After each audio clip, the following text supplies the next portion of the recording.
Good morning, good afternoon and good evening, and thank you for joining me here on the Mythical Vaper channel. Today we're going to be looking at the Endura T22 by Innokin. What we're going to be doing is going through, letting you know how I found it over the last week that I've been using it. And we're also going to rate it against my scoring system, which will base it on the flavour and vapour production combined, my opinion on that.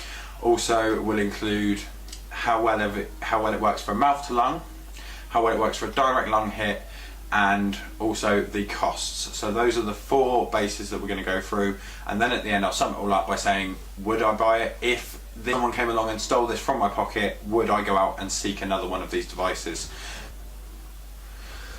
Right, so starting with the device itself.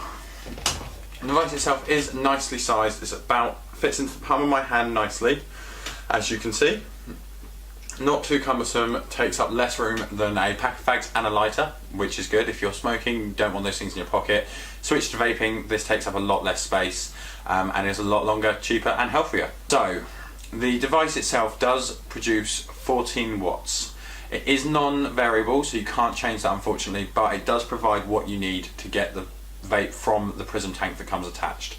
It's all in one, does come all together. The pin on the inside of the device is sprung loaded, does load directly USB charged, so just plug your micro USB in, plug it in, it will charge up, doesn't take too long. It does have a 2000 milliamp hour battery that charges up quite quickly and will last easily a day.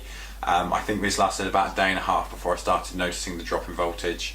I vape fairly regularly outside of work. I do work 7.5 hours a day, but during my lunch and outside of work hours I do vape quite a lot.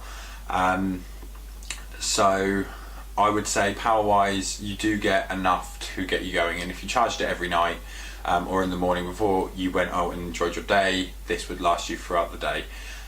You could always keep the charger in your pocket, so if you're ever near a mains, anything like that, plug it in, you're back up and running, it's no problem at all. The tank itself is stainless steel with Pyrex glass containing your e-liquid. It is top fill, so it's just a case of unscrew the top, which you can do while it is still attached to the device. Pour your e-liquid in, screw it back on, and you're ready away and vaping. The coils are 1.5 ohm coil, which obviously goes nicely with the 14 watt device and does give you a satisfactory vape. The drip tips you get included with it are Derlin drip tips, so they don't get hot that easily.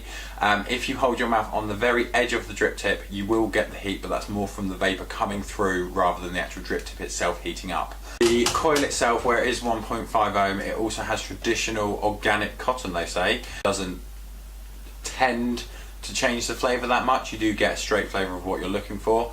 So stick peppermint, bubblegum, any sort of flavour you want in there, you will get that flavour come out. I've tried peppermint as well as blackcurrant in this, both came across quite nicely. Didn't seem to have any problem with that. It did give me the flavours I was looking for. This is apparently safety protected. It has a PCB chip which will stop it from overheating and over draining your battery, which reduces the opportunity of venting and obviously your device not working and possibly exploding. So that is a nice feature. It does mean that you don't have to have any technical knowledge to use this device. You can literally plug it in and go, which I do quite like. Personally, if it was me, I would like variable voltage. I prefer having variable voltage and being able to adjust my vaping experience. But as this is designed for new vapors, I can't really blame them for that. As a new vapor, this is exactly what you want. On the Innokin website, it does say that it is an easy and spill-free replacement coil. It is easily enough to remove and replace and then fill with more juice once you're done. So all in all, quite a nice little device. So now the scoring system. So what we have to measure up against is how good is it as a mouth-to-lung device, how good is it as a lung hit device, the average vapour and flavour production, and the cost, and would I buy it again. So we're going to be rating those all out of 5, 5 stars for each option.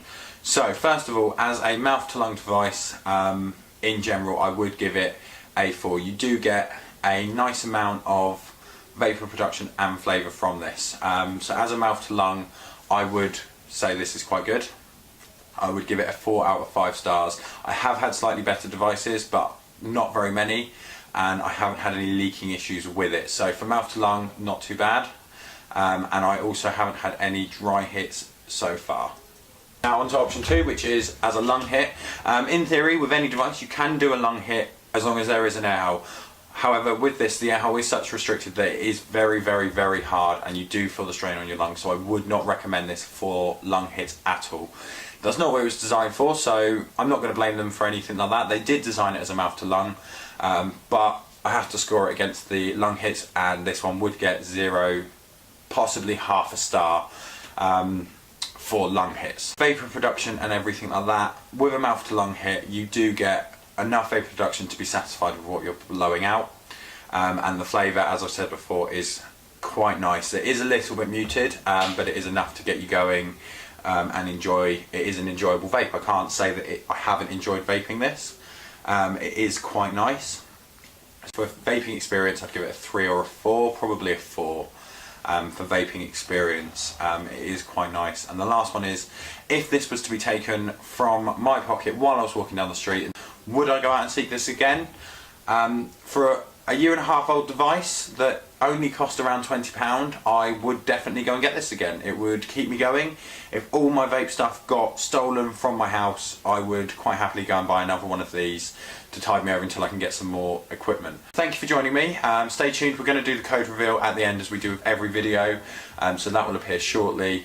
And besides that, thank you for joining me. Hope you like, comment and subscribe. Anything you want me to review, shout out, anything like that, just pop it in the comment and I will get back to you.